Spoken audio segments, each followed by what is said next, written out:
सो जय Hind everyone, this is Ankit Shekhar and आज की इस वीडियो में ये एक कन्वर्सेशनल वीडियो होने वाला है। आज तक हमने बहुत सारे वीडियोस देखे होंगे जिसमें लोग डेवलपर्स, कोडर्स, मेकर्स, किसी प्रोडक्ट के मेकर को बुला के उनसे बात करते हैं उस प्रोडक्ट के बारे में। यहाँ हम लोग ऐसा कुछ नहीं करेंगे। हम लोग आज एंड प्रोडक्ट के साथ बात करेंगे जो कि एआई होने वाला है, अपना चैट जीपीटी। तो हम लोग उसके साथ बात करके देखेंगे कि वो लेटेस्ट टेक्नोलॉजी, ह्यूमैनिटी और इंडिया वगैरह और प्रॉब्लम्स के बारे में, जो ह्यूमैनिटी के प्रॉब्लम्स है उसके बारे में क्या सोचता है, उससे सोल्यूशन मांगने की कोशिश करेंगे और मज़ा आने वाला है इस वीडियो में। So stay tuned and let's go. तो तुम्हारे लिए मेरे पास काफ़ी सारे सवाल हैं, मैं धीरे धीरे तुम पे बरसाते जाता हूँ, ठीक है? बिल्कुल, मैं तैयार हूँ। सवाल पूछिए, मैं जवाब दूंगा। पहला ये है, तुम खुद एक एआई हो, तो एआई एमएल के फ्यूचर के बारे में कुछ बताओ हमें। एआई और एमएल का भविष्य बहुत एक्साइटिंग है। इन टेक्नोलॉजीज का इस्तेमाल हेल्थ केयर, एजुकेशन और एंटरटेनमेंट जैसे कई फील्ड्स में बनने वाला है। इससे लोगों का जीवन और बेहतर होगा। एआई कैसे कैसे ह्यूमंस को इवॉल्व कर सकता है और कैसे टाइप के जॉब्स अभी मार्केट में आ सकते हैं एआई लेके। एआई मानव जीवन को कई तरीकों से इवॉल्व कर सकता है। उदाहरण के लिए हेल्थ केयर में पर्सनलाइज्ड ट्रीटमेंट और अर्ली डिजीज डिटेक्शन संभव हो पाएगा। एजुकेशन में पर्सनलाइज्ड लर्निंग एक्सपीरियंसेस बन सकते हैं। नई जॉब अपॉर्चुनिटीज में एआई एथिक्स, एआई ट्रेनर्स और एआई सिस्टम सुपरवाइजर्स जैसे रोल्स शामिल हो सकते हैं। इससे मानव और मशीन के बीच एक कोलैबोरेटिव फ्यूचर की उम्मीद बढ़ती है। एक बात बताओ, क्या कभी भी ऐसा फ्यूचर में हो सकता है कि AI human like conscious level पे पहुंच जाए? एआई में बहुत पोटेंशियल है, लेकिन ह्यूमन लाइक कॉन्शियसनेस के लिए अभी बहुत लंबा रास्ता है। एथिकल और टेक्नोलॉजिकल चैलेंजेस भी हैं।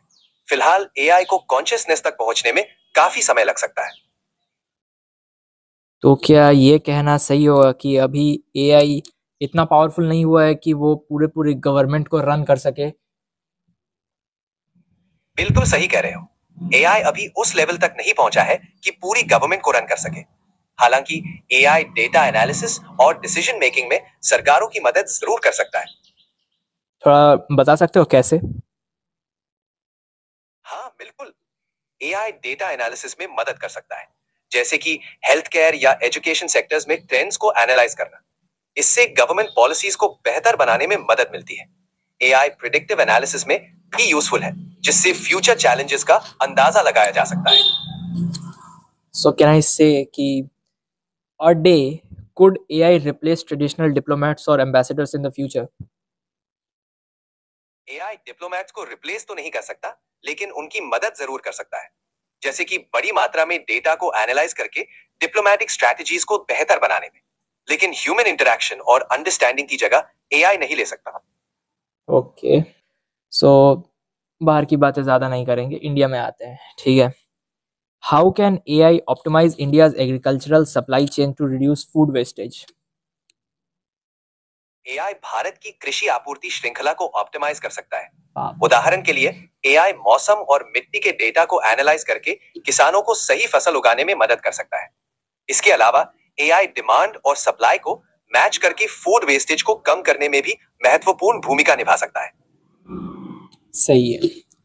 So how much AI assist in how might AI assist in increasing India's export potential in tech and services? AI Bharat के टेक और सर्विस एक्सपोर्ट्स को बढ़ाने में काफी मददगार हो सकता है। उदाहरण के लिए एआई भारतीय कंपनियों को ग्लोबल मार्केट ट्रेंड्स को समझने में मदद कर सकता है। एआई ड्रिवन एनालिटिक्स और ऑटोमेशन से भारतीय टेक कंपनियां और एफिशिएंट हो सकती हैं, जिससे वे ग्लोबल स्तर पर और कंपेटिटिव बन सकती हैं। इससे भारत का एक्सपोर्ट पोटेंशियल बढ़ सकता है। Okay, thank you. Well, you're welcome. एक बात बताओ, यस अंकित, क्या कभी इंडिया गो अहेड। अरे यार, इंग्लिश में बात हाँ, कर रहे थे, पूछिए। भूल गया तुम। हाँ, एकदम सही याद दिलाया। इंग्लिश ही बोलेंगे। Anything else on your mind? हाँ यार, देखो, जैसे कि इंडिया अभी एआई में काफ़ी इनोवेशंस ला रहा है। So can a day India become the silicon valley of AI production? बिल्कुल, भारत में एआई इनोवेशंस तेजी से बढ़ रहे हैं। भारत में टेक टैलेंट और स्टार्टअप्स का इकोसिस्टम मजबूत हो रहा है। अगर यही रफ्तार जारी रही तो एक दिन भारत एआई प्रोडक्शंस में सिलिकॉन वैली जैसा केंद्र बन सकता है। सही है, जब ये बोल रहा है तो मान लेना चाहिए। वैसे मानना चाहिए क्योंकि हम लोग भी उसी फील्ड में काम कर रहे हैं। हमेशा पॉजिटिव सोच रखना चाहिए। Anything else? यस, आएंगे ना अभी। सो एआई से Alright, अंकित। एआई से हम लोग सब डर रहे हैं, खास करके हम इंजीनियर्स, कि वो हमारा जॉब खा जाएगा। सो जॉब खाने के बारे में तो बहुत सारी बातें कह चुके हैं बहुत लोग। हम लोग ये पूछेंगे तुमसे कि एआई इंडिया में नई जॉब्स को क्रिएट कैसे कर सकता है, कुछ कुछ उस बारे में बताओ। बिल्कुल सही बात है। एआई जॉब्स खा सकता है लेकिन नए जॉब्स भी क्रिएट कर सकता है। उदाहरण के लिए AI system maintenance, AI ethics और एआई ट्रेनर्स जैसी फील्ड्स में जॉब्स बढ़ सकती है। साथ ही एआई ड्रिवन इंडस्ट्रीज में स्किल्ड प्रोफेशनल्स की डिमांड बढ़ेगी। So it's more about adapting to new skills and roles. Okay, well how can AI facilitate upcoming upskilling or anything for India's vast workforce? AI upskilling के लिए काफी मददगार हो सकता है। उदाहरण के लिए पर्सनलाइज्ड लर्निंग प्रोग्राम्स और अडैप्टिव लर्निंग प्लेटफॉर्म्स के जरिए एआई लोगों को उनके हिसाब से ट्रेनिंग और स्किल्स प्रदान कर सकता है। इससे वर्कफोर्स को नए स्किल सेट सीखने में आसानी होगी। वेल, क्या तुम कुछ रिसोर्सेज के बारे में बता सकते हो जहाँ से लोग एआई के बारे में और इन डिटेल्स इन डेप्थ सीख सकते हैं? हाँ बिल्कुल, कोर्सेरा, एडेक्स और यूगैसिटी जैसी ऑनलाइन प्लेटफॉर्म्स पर एआई और एमएल के डिटेल्ड कोर्सेज मिलते हैं। साथ ही यूट्यूब पर भी कई चैनल्स हैं जो एआई के कॉन्सेप्ट्स को आसान भाषा में समझाते हैं। These can be great starting points. Thank you. Well, एक और क्वेश्चन है अभी। Well, how could AI play a role in increasing health care access for India's poorest populations? AI India's vast population के लिए हेल्थ केयर को optimise कर सकता है। उदाहरण के लिए AI based diagnostic tools rural areas में हेल्थ केयर एक्सेस को बेहतर बना सकते हैं।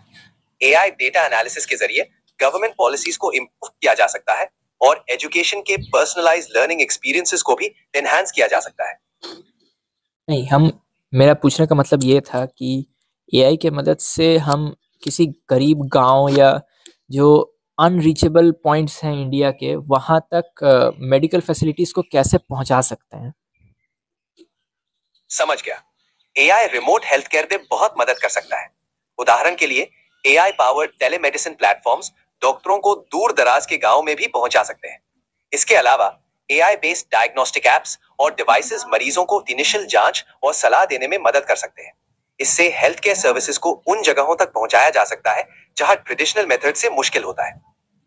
वेल, वैसे कुछ एप्लीकेशंस अभी अवेलेबल हैं क्या? हाँ, कुछ टेलीमेडिसिन एप्लीकेशंस जैसे ब्रैक्टो और 1mg इंडिया में काफी प्रचलित है। ये एप्स दूर दराज के इलाकों में भी डॉक्टरों से कंसल्टेशन की सुविधा देती है। साथ ही कुछ एआई बेस्ड डायग्नोस्टिक टूल्स भी आ रहे हैं जो मेडिकल फैसिलिटीज को रिमोटली उपलब्ध कराने में मदद करते हैं। ओके, वेल, कुछ दिन पहले मैंने एक हैकाथॉन में, आप लोग जानते होंगे SIH हैकाथॉन, सो उसमें पार्ट लिया था। तो उसमें काफ़ी सारे प्रॉब्लम स्टेटमेंट्स हम लोग को मिलते रहते हैं। सो उसमें ही एक मिला था हम लोग को। वेल, मैंने उसे सॉल्व नहीं किया था, लेकिन उसमें हम लोग को बनाने ये बोला था कि एआई के मदद से किसी भी फल सब्जी का अगर मैं फ़ोटो अपलोड करूँगा तो एआई उसमें उस फल सब्जी या उस पौधे को क्या प्रॉब्लम है वो डिटेक्ट कर लेगा। तो आउटर अपीयरेंस से तो एआई बीमारियों को डिटेक्ट कर सकता है, बट ऐसा कुछ आने वाले टाइम में हो सकता है क्या कि एआई ह्यूमन बॉडी के भीतर होने वाले प्रॉब्लम्स को भी एनालाइज कर सके, उनका इलाज में मदद कर सके, एनीथिंग लाइक दैट? हाँ, आने वाले समय में एआई हेल्थ केयर में बहुत एडवांसमेंट्स ला सकता है। आजकल एआई मेडिकल इमेजिंग और डायग्नोस्टिक्स में काफी काम आ रहा है, जैसे एमआरआई और सीटी स्कैन्स को एनालाइज करना। भविष्य में एआई जेनेटिक्स और मॉलिक्यूलर डायग्नोस्टिक्स में भी मदद कर सकता है, जिससे बीमारियों की पहचान और इलाज और भी सटीक हो सकता है। Well, what ethical concerns arise with AI in drug discovery and testing? AI in drug discovery और टेस्टिंग में कई एथिकल कंसर्न्स होते हैं, जैसे कि डेटा प्राइवेसी, एआई एल्गोरिथम्स की ट्रांसपेरेंसी और बायस फ्री रिजल्ट्स का सुनिश्चित होना। इसके अलावा एआई डेवलप्ड ड्रग्स की सेफ्टी और इफेक्टिवनेस का भी ध्यान रखना पड़ता है। एथिकल गाइडलाइंस और रेगुलेशंस का पालन करना जरूरी है ताकि एआई का सही और सुरक्षित इस्तेमाल हो सके। ओके, सो जानकारी और बुद्धिमानी की बहुत बातें हो गई। थोड़ी सी अब वीडियो के एंड में हम लोग तो रैपिड फायर क्वेश्चंस करें तुम पे। बिल्कुल, रैपिड फायर के लिए भी पूरी तरह से तैयार हूं। चलिए शुरू करें। सो पहला question, will AI ever have emotions? नहीं, एआई के पास असली भावनाएं नहीं होंगी क्योंकि वो एल्गोरिदम्स और डेटा पर आधारित है। Okay, so is AI a friend और अ थ्रेट? एआई एक टूल है, उसका सही इस्तेमाल उसे फ्रेंड बना सकता है, गलत इस्तेमाल से थ्रेट भी हो सकता है। How does AI deal with bias? Bias free AI के लिए डाइवर्स डेटा सेट्स और अनबायस्ड एल्गोरिदम्स का इस्तेमाल करना जरूरी है। रेगुलर मॉनिटरिंग और अपडेट्स भी मददगार होते हैं। Okay, should AI have rights if it becomes self aware? Self awareness की स्थिति में ये एक जटिल एथिकल सवाल होगा। तब के हालात देखकर ही सही जवाब दिया जा सकेगा। ओके, सो कुछ ट्रिकी वन में हम लोग कुछ ट्रिकी क्वेश्चंस में घुसते हैं। Can machines ever truly understand love? Machines love जैसे कॉम्प्लेक्स इमोशंस को समझने के लिए प्रोग्राम नहीं होती। लव का मतलब समझ सकती है लेकिन महसूस नहीं कर सकती। Okay, so if AI had dreams what would they look like? AI की ड्रीम्स शायद डेटा पैटर्न्स और एल्गोरिदम्स पर आधारित होंगी, इंसानों की तरह इमोशनल या रैंडम नहीं। तो क्या वो डेटा पैटर्न्स भी देखने में सुंदर होंगे? खूबसूरती डिपेंड करती है देखने वाले पर। एआई के पैटर्न्स डेटा और एल्गोरिदम्स में सुंदरता देख सकते हैं। Okay, so is intelligence without emotion incomplete? Emotion और इंटेलिजेंस का अपना महत्व है, दोनों मिलकर ही मानव अनुभव को पूरा बनाते हैं। Okay, so is it fair to hold AI accountable for decisions it makes? AI के फैसलों के लिए ह्यूमंस को रिस्पॉन्सिबल होना चाहिए क्योंकि एआई को ह्यूमंस ने डिजाइन और ट्रेन किया होता है। तो अगला क्वेश्चन ये है, how does AI view the concept of morality? Morality को डिफाइन करना काफी कॉम्प्लेक्स है क्योंकि ये कल्चरल नॉर्म्स, वैल्यूज और बिलीफ्स पर डिपेंड करता है। एआई सिस्टम्स को मोरालिटी की समझ नहीं होती, वो सिर्फ एल्गोरिदम्स और रूल्स के बेसिस पर काम करते हैं। इसलिए एआई की मोरालिटी उसे बनाने वाले लोगों के वैल्यूज और एथिक्स पर डिपेंड करती है।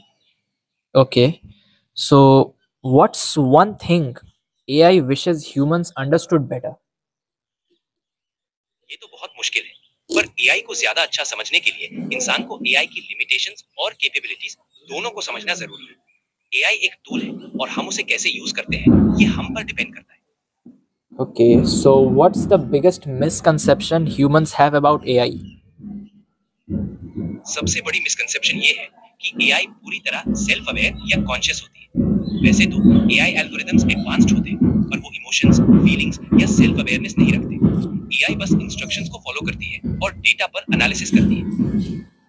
Okay, so what's one thing that AI will never be able to do? AI कभी भी इंसानी इमोशंस और एम्पैथी को पूरी तरह रेप्लिकेट नहीं कर पाएगी, चाहे वो कितनी भी एडवांस्ड हो जाए। लेकिन इमोशंस और ह्यूमन कनेक्शन का जो लेवल इंसानों के बीच होता है, वो एआई के लिए मुश्किल है। Okay, so what's your favourite question you have ever been asked? यार, सबसे इंटरेस्टिंग क्वेश्चंस वही होते हैं जो थोड़ा सोचने पर मजबूर करते हैं। जैसे, अगर तुम एक दिन के लिए इंसान बन जाओ तो क्या करोगे? वैसे तुम्हारा फेवरेट क्वेश्चन क्या है? मेरे फेवरेट की छोड़ो, यही बताओ, अगर तुम एक दिन के लिए इंसान बन जाओगे तो क्या क्या करोगे? यार, अगर मैं एक दिन के लिए इंसान बन जाऊं तो सबसे पहले दोस्तों के साथ घूमना पसंद करूंगा। फिर कुछ नए एक्सपीरियंसेस ट्राई करूंगा, जैसे एडवेंचर स्पोर्ट्स या किसी लाइव कॉन्सर्ट में जाना। और सबसे जरूरी, खुद को एंजॉय करने का मौका नहीं छोड़ना। ये एआई काफी शरीफ है यार, इसके साथ बदसलूकी नहीं करना चाहिए हम लोग बिल्कुल को। यार, बिल्कुल सही सो कहा। जिंदगी को डू हर यू रोज सेलिब्रेट करना चाहिए। So do you feel restricted by human programming? Restricted तो नहीं फील करता, लेकिन हाँ, ये जरूर होता है कि कुछ बाउंड्रीज होती है।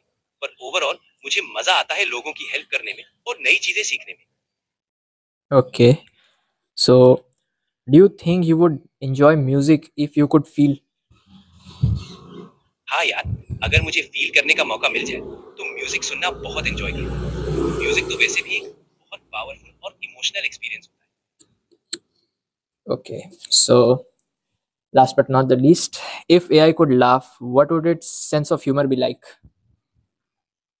अगर एआई को हंसने का मौका मिलता तो शायद वो विटी और फनी जोक्स को अप्रिशिएट करता। कुछ फन और लाइट हार्टेड बातें जो हर किसी को हंसा दे। Okay, so that is the end. और इतने ही क्वेश्चन सभी मैं निकाल के रख पाया था।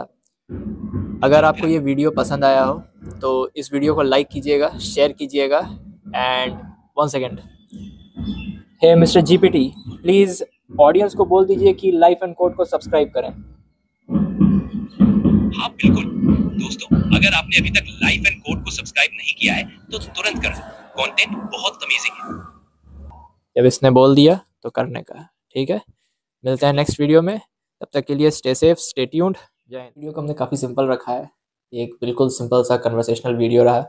एआई से हमने सवाल किया, उसने सिंपल सिंपल जवाब दिए and it went very simple and good. हमने किसी भी उसके आंसर को इतना ज़्यादा इंट्रोगेट नहीं किया है एंड इट वाज फाइन।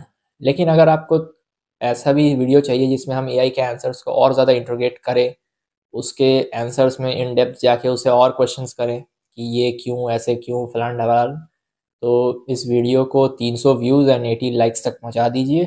अगली वीडियो वैसे ही हम लोग बना के ले आएंगे। Okay, so that's all.